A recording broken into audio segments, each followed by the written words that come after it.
ordered Mary Trump and her publisher, Simon & Schuster, to appear in court on July 10th. But now an attorney for the president's niece says they will appeal the ruling, claiming the halt is a violation of the First Amendment. So what can we make of all this? Joining us to discuss, Brett Tolman, the former U.S. attorney and founder of Tolman Group, and back with us is Curtis Ellis.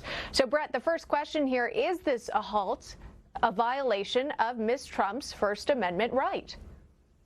Well, a non-disclosure agreement is just that. It's an agreement to not disclose or to talk about certain things. So, yes, it is, but it's one that they agreed to, and it's one that the judge obviously wants to take a close look at and is concerned enough that he granted the temporary restraining order. So it is a restraint on freedom of speech, but it's one that she agreed to.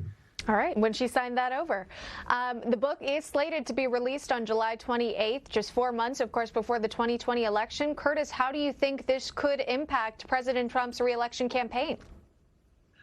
Look, too much and never enough. The title of the book, that's also Mary Trump's attitude here.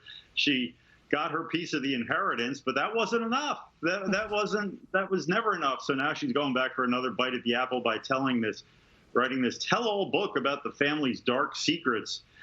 She kind of reminds me of these protesters who hate America that gave them so much. People like the NBA athletes who are millionaires but then slam America.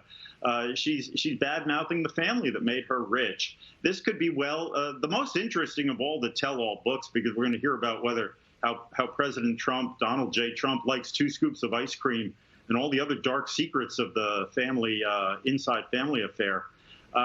This is just another example of people who just can't get enough. I liked how she says we're going to learn how the Trump family created the world's most dangerous man, or how he was transformed into the man who's going to destroy the world. We saw with the Odyssey how Circe changed Odysseus' sailors into pigs. Now we're going to see how Donald J. Trump was transformed into Xi Jinping, the world's most dangerous man. Well, that's if it gets published. Brett, final thoughts from you? Well, look, 75,000 copies have apparently already gone out. And so what we may really be discussing is what financial implication this has to Mary Trump's ability to,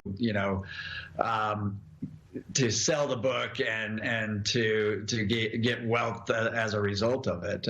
If the book is already out there, it's going to be very difficult to stop that, once the genie's out of the bottle. Yeah. All right. We got to leave it at that. Curtis Ellis, Brett Tolman, thank you for speaking with us today. And